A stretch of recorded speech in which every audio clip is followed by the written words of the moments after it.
Baiklah, kita akan melanjutkan materi kita. Kali ini kita akan membahas tentang program audit untuk pengujian pengendalian, khususnya untuk transaksi pengeluaran kas. Beberapa hal yang akan kita pelajari yang menjadi tujuan pembelajaran adalah pertama, kita akan belajar mengenai fungsi-fungsi terkait, khususnya untuk transaksi pengeluaran kas. Kemudian yang kedua, dokumen yang digunakan dalam transaksi pengeluaran kas.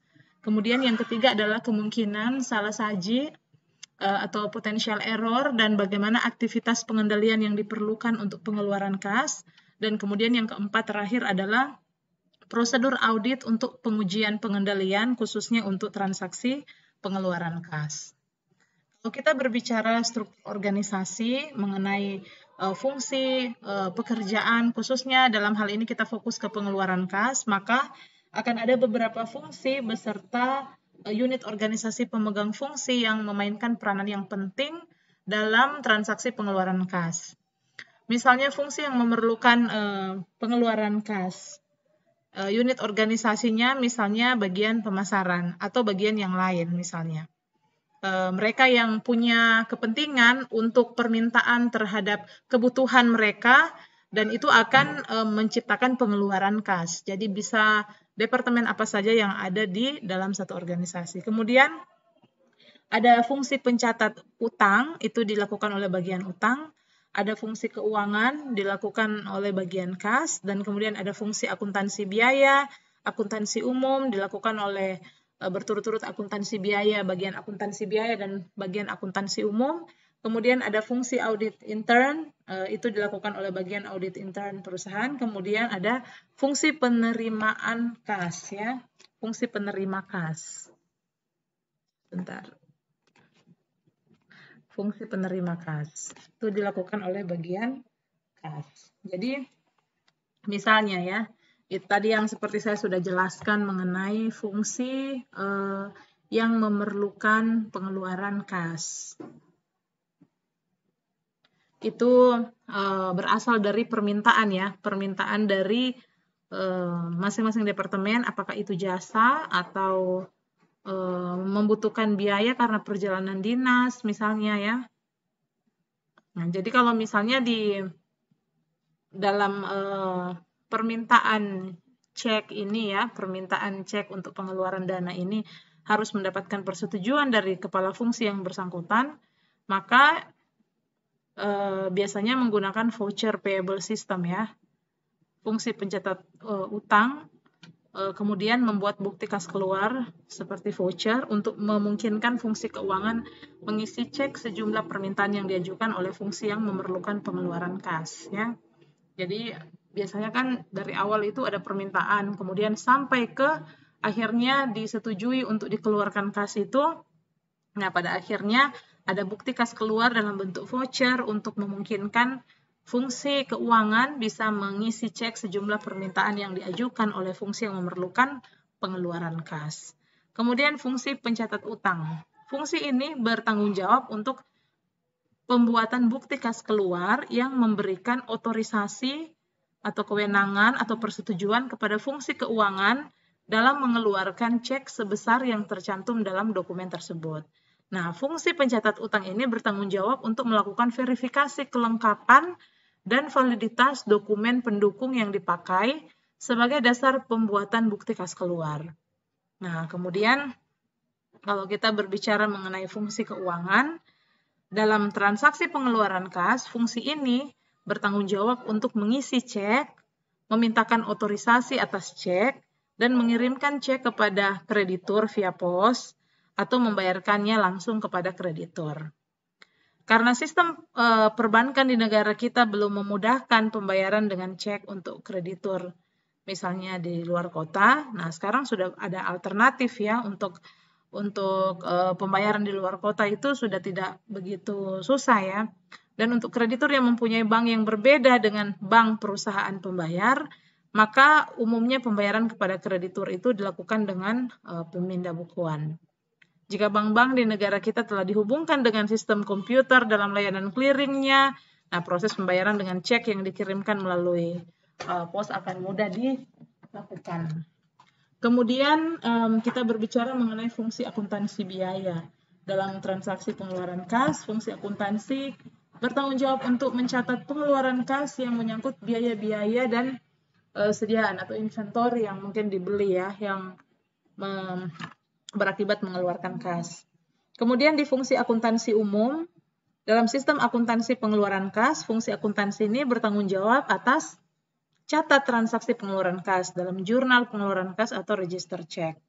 Kalau fungsi audit intern, ini lebih ke bertanggung jawab untuk melakukan perhitungan kas, cash count, secara periodik dan mencocokkan hasil perhitungannya itu dengan saldo kas menurut catatan akuntansi. Jadi kayak opnam gitu ya, kayak di inventory, tapi ini istilahnya cash count ya, untuk memastikan bahwa jumlah cash itu sesuai dengan yang ada di catatan di buku besar. Fungsi ini juga bertanggung jawab untuk melakukan pemeriksaan secara mendadak, istilahnya surprise audit ya, terhadap saldo kas yang ada di tangan dan membuat rekonsiliasi bank secara periodik.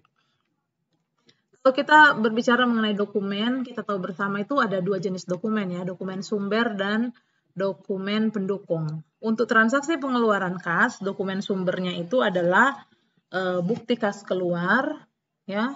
Bukti kas keluar itu adalah dokumen yang berfungsi sebagai perintah pengeluaran kas kepada fungsi keuangan sebesar yang tercantum dalam dokumen tersebut.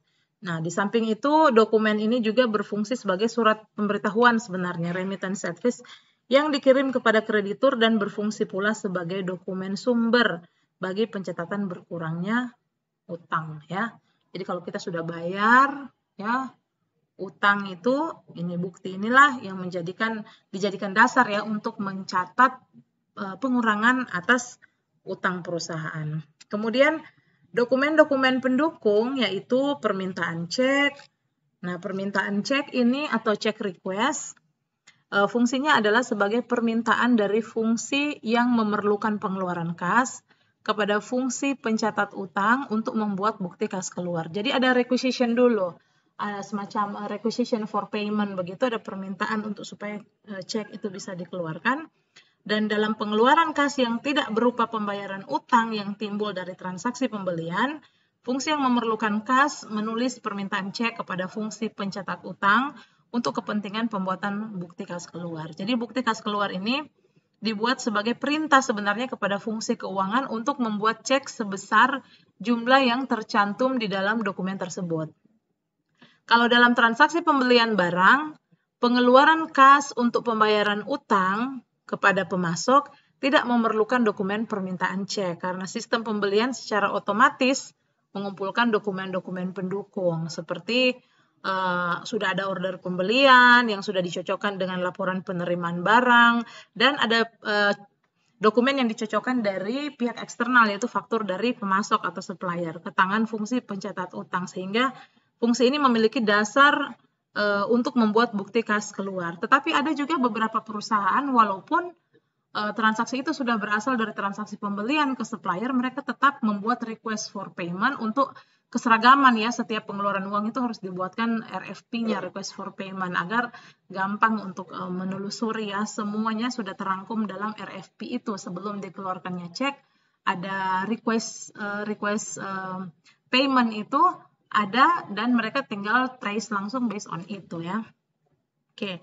Dalam transaksi pembelian jasa seperti contoh asuransi, iklan atau telepon, ini untuk permintaan cek ini maksudnya fungsinya untuk mengadakan jasa tersebut waktu mengajukan permintaan cek kepada fungsi pencatatan utang untuk keperluan pembayaran kepada para pemasok jasa tersebut, dan berdasarkan permintaan cek yang diajukan oleh fungsi yang bertanggung jawab untuk pengadaan jasa, fungsi pencatat utang itu membuat bukti kas keluar. Nah, kalau kita berbicara mengenai cek ya, ini ada cek di sini. Dari sudut sistem informasi akuntansi, cek ini merupakan dokumen yang digunakan untuk memerintahkan bank melakukan pembayaran sejumlah uang kepada orang atau organisasi yang namanya tercantum pada cek. Jadi kalau kita berbicara permintaan cek, itu adalah dokumen internal siapa request ke siapa supaya cek itu bisa dikeluarkan. Nanti kalau sudah di-approve, cek itu adalah perintah kita kepada bank untuk tolong keluarkan uang dari rekening kita ke rekening yang sudah ditujukan ya. Ada dua pilihan dalam penggunaan cek untuk pembayaran. Yang pertama itu cek issuer, membuat cek atas nama, atau kedua cek issuer membuat cek atas unjuk namanya. Cek atas nama dibuat dengan cara mengisi nama orang atau perusahaan yang akan menerima pembayaran pada ruang atas penyerahan cek. Misalnya, atas penyerahan cek ini bayarlah kepada siapa, titik-titik. Kemudian coret kata-kata atau pembawa di situ, ada beberapa yang perlu diisi, fieldnya itu diisi. Dan kalau misalnya kita kurang mengerti, kita bisa berkonsultasi dengan pihak bank ya, untuk di awal itu sudah dikasih tahu bagaimana cara menulis cek itu dengan baik dan benar. Dengan cek atas nama ini, bank hanya membayarkan sejumlah uang yang tercantum dalam cek kepada orang atau perusahaan yang namanya tercantum pada cek tersebut. Jika sistem perbankan mengembalikan ya atau cancel cek kepada cek issuer ya atau yang mengeluarkan cek, pada halaman belakang cek akan dicantumkan sebenarnya endorsement orang atau perusahaan yang namanya ditulis pada halaman muka cek, sehingga cancel cek ini dapat berfungsi sebagai tanda penerimaan pembayaran yang baik bagi cek issuer ya.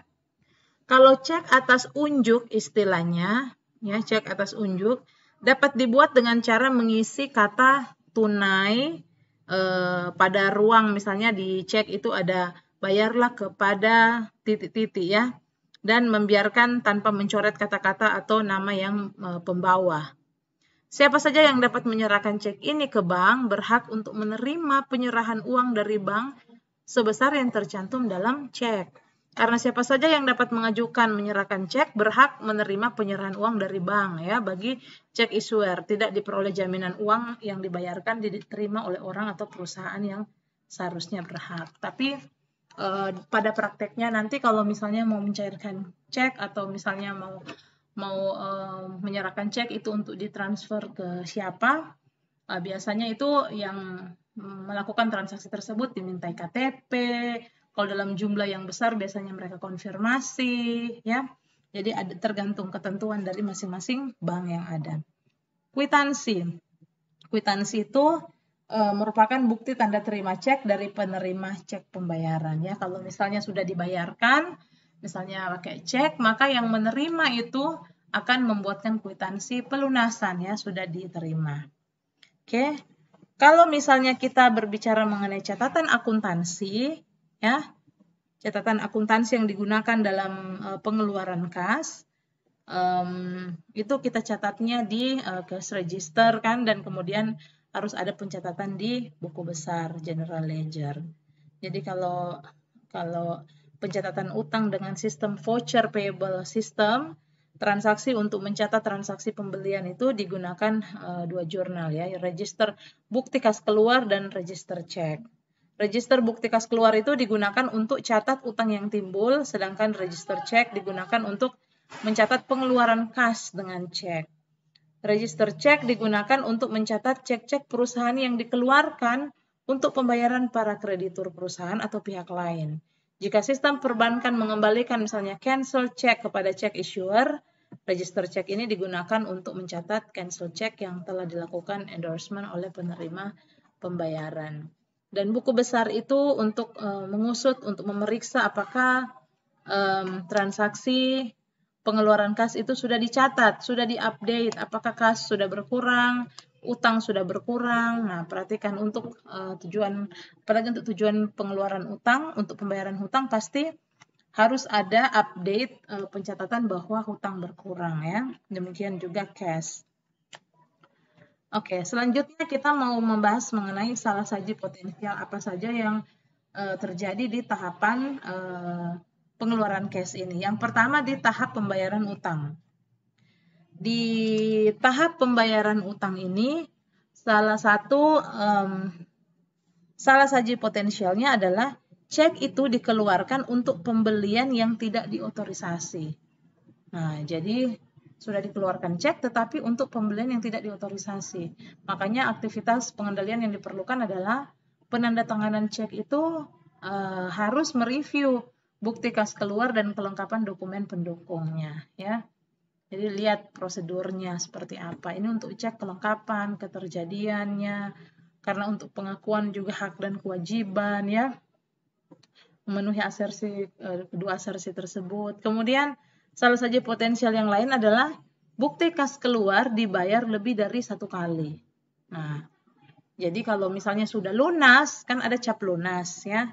Bukan saja cap lunas terhadap bukti kas keluar yang telah dibayar beserta dokumen pendukungnya. Periksa cap lunas yang tercantum dalam bukti kas keluar yang telah dibayar beserta dokumen pendukungnya. Sekarang ada juga software yang memfasilitasi kalau sudah dibayar, maka otomatis nanti formnya itu sudah ada cap lunas besar-besar ya di situ. Itu untuk mencegah supaya kita tidak membayar lebih dari 1 kali. Kemudian salah satu potensial yang berikut adalah cek dikeluarkan dengan jumlah yang salah. Itu bisa kejadian. Jadi apa yang harus dilakukan, aktivitas pengendalian apa yang perlu diperlukan adalah pengecekan independen antara cek dengan bukti kas keluar. Jadi lihat, cek secara independen apakah ada pengecekan independen antara cek dan bukti kas keluar. Kemudian di tahapan pencatatan bisa juga terjadi error, misalnya cek yang dikeluarkan tidak dicatat. Sudah ada ceknya tetapi tidak dicatat. Nah, makanya harus ada pertanggungjawaban semua nomor urut cek. Periksa semua cek itu, kan ada nomor urut tercetak toh, itu diperiksa. Kemudian ada kesalahan dalam pencatatan cek. Jadi harus cek secara independen. Posting antara cek itu ke jurnal dan kontrol dalam buku besar. Kalau kita berbicara mengenai materi accounting yang kita pernah tahu adalah kalau misalnya kita mengeluarkan cek 457, bisa saja di pencatatan kita catatnya 475. Dan itu kan ada selisih. Jadi itu harus dipastikan apakah benar atau tidak. Kalau kita menggunakan bank ya dalam memfasilitasi kita untuk melakukan transaksi, biasanya kita dapat itu pada saat rekonsiliasi bank. Jadi cek ya bank reconciliation ya. Kemudian cek tidak dicatat segera. Nah, ini cek tidak dicatat segera. Jadi harus ada rekonsiliasi bank, lakukan pengamatan prosedurnya bagaimana untuk pengeluaran uang ini, ya. Oke. Sekarang kita akan belajar mengenai prosedur audit ya. Prosedur audit mulai dari tahap keberadaan atau keterjadian, asersi keberadaan atau keterjadian. Oke, yang pertama, lakukan pengamatan terhadap, ini sudah termasuk pengamatan terhadap pemisahan fungsi ya. Karena ingat sekali lagi, segregations of duties atau separations of duties itu, orang yang sama itu sebaiknya tidak mengerjakan pekerjaan yang berhubungan ya. Kalau boleh ada pemisahan tanggung jawab. Sudah ada fungsi masing-masing, tidak boleh satu orang yang sama mengerjakan fungsi yang berbeda, tapi itu berhubungan. Karena ada kemungkinannya dengan potensi fraud yang terjadi ya. Jadi pengamatan terhadap apa? Pembuatan cek dan pencatatan cek ke dalam register cek. Jadi ada dua itu ya. Adanya dua fungsi pokok, lihat cek fungsi penyimpanan dan fungsi akuntansi dalam transaksi pengeluaran kas. Kemudian setiap transaksi pengeluaran kas dilaksanakan oleh lebih dari unit organisasi sehingga tercipta adanya pengecekan intern dalam setiap pelaksanaan transaksi tersebut. Setiap pengeluaran kas segera catat dalam catatan akuntansi yang bersangkutan. Ya, jangan ditunda-tunda. Harus disiplin ya. Kemudian yang kedua adalah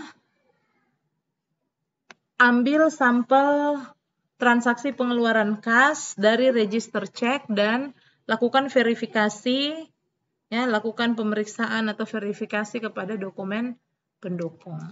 Nah ini. Oke, ada formulir bukti kas keluar, nomor cek bernomor urut tercetak, pertanggungjawaban kepada formulir bukti kas keluar ini, ada tanda tangan di situ, otorisasi atas bukti kas keluar dari yang berwenang, kesesuaian informasi antara kas keluar dengan informasi yang di dokumen pendukungnya itu harus match, kelengkapan dokumen pendukung untuk bukti kas keluar, ada permintaan cek, ada kwitansi, terus ada tanda tangan otorisasi atas dokumen pendukung yang berwenang, ya, ketelitian dalam mencatat informasi tersebut. Jadi itu harus diperhatikan dengan baik. Kemudian periksa bukti digunakannya formulir bernomor urut tercetak dan pertanggungjawaban pemakaian formulir tersebut. Ini bagian dari asersi kelengkapan. Jadi itu selalu nomor urut tercetak itu salah satu fungsi adalah untuk mengecek apakah memenuhi unsur kelengkapan ya atau asersi kelengkapan. Jadi dalam transaksi pengeluaran kas, formulir bukti kas keluar dan cek harus bernomor urut tercetak dan pemakaian formulir tersebut dipertanggungjawabkan melalui pemakaian nomor urut tercetak tersebut. Auditor memeriksa apakah klien menggunakan formulir bernomor urut tercetak pada waktu auditor mengambil sampel bukti kas keluar dan pada waktu melakukan inspeksi terhadap formulir cek yang belum dipakai. Selanjutnya, ambil sampel bukti kas keluar yang telah dibayar dan lakukan pengusutan ke dokumen dan catatan akuntansi yang berkaitan. Karena tadi kan ada 2 tahap. Yang terakhir itu adalah tahap pencatatan. Jadi harus diperiksa ya. Kemudian untuk penilaian atau alokasi.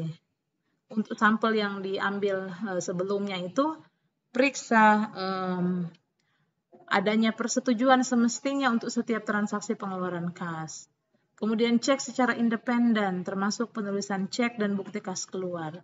Periksa ya secara independen terhadap posting ke buku pembantu utang, ke register cek untuk memperoleh keyakinan bahwa tidak terjadi kekeliruan antara apa yang sudah diposting dengan jumlah yang sebenarnya ya. Untuk jumlah yang sebenarnya. Oke, baik. Materi kita untuk pengujian pengendalian sekaligus program dan prosedur audit untuk transaksi pengeluaran kas secara khusus sudah selesai ya. Jadi kalau saya mau merangkumkan sedikit bahwa sistem pengeluaran itu kan terdiri dari sistem pembelian dan sistem pengeluaran kas ya. Nah, apa yang sudah kita bahas sebelumnya ini adalah secara rinci perancangan program audit untuk pengujian pengendalian terhadap sistem informasi akuntansi yang membentuk siklus pengeluaran. Ini sistem pembelian dan juga yang bagian terakhir adalah sistem pengeluaran kas. Jadi perancangan program audit untuk pengujian pengendalian berbagai sistem informasi akuntansi ini yang membentuk siklus pembelian ini ada 5 tahap ya yang sudah kita pelajari sebelumnya. Mau diulang lagi. Pertama, paham dulu sistem informasi akuntansi untuk pelaksanaan transaksi. Kedua, auditor itu akan menentukan kemungkinan salah saji potensial dalam setiap pelaksanaan transaksi. Yang ketiga, dia akan tentukan aktivitas pengendaliannya yang diperlukan apa untuk mendeteksi, bisa juga untuk mencegah salah saji potensial dalam segala pelaksanaan transaksi. Kemudian yang keempat, dia tentukan prosedur auditnya supaya boleh deteksi secara efektif untuk aktivitas pengendalian ini. Kelima, dia susun program audit untuk pengujian pengendalian terhadap transaksi ya. Oke, nanti kita akan sambung materi kita berikut, tetapi kita akan masuk nanti ke materi audit terhadap siklus pengeluaran untuk khususnya pengujian substantif terhadap saldo utang. Karena kan kita akan usut ke saldo akunnya ya. Jadi untuk pengendalian baik itu untuk sistem pembelian sampai pengeluaran kas sudah selesai. Berikutnya lagi kita akan belajar mengenai tes substantif ya, substantif tes yang akan usut ke akunnya langsung ya. Dalam hal ini kita akan belajar nanti untuk saldo utang ya, saldo utang dulu. Oke, semoga materi ini bermanfaat ya.